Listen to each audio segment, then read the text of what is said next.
आधी रात, ठंडी हवा, बारिश का मौसम, तो सबने कहा क्यों ना कुछ मीठा हो जाए। तो बस हम लोग पहुंच गए मैकडॉनल्ड्स आइसक्रीम खाने के लिए। यहाँ पे सबसे पहले हमने इंतज़ाम किया मोहम्मद ज़ीशान के खाने पीने का, तो इसके बाबा गाड़ी से इसके लिए दूध वगैरह लेकर आए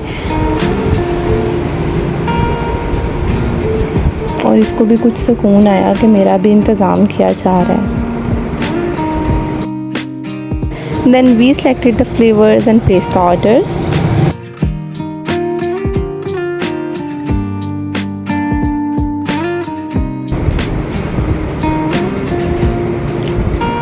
Zaria was so excited as usual. तो यहाँ पे आ गई थी ज़ारिया की आइसक्रीम, जिसे देख के ज़ारिया बहुत खुश हो रही थी क्योंकि आइसक्रीम ज़ारिया की हमेशा से फेवरेट है।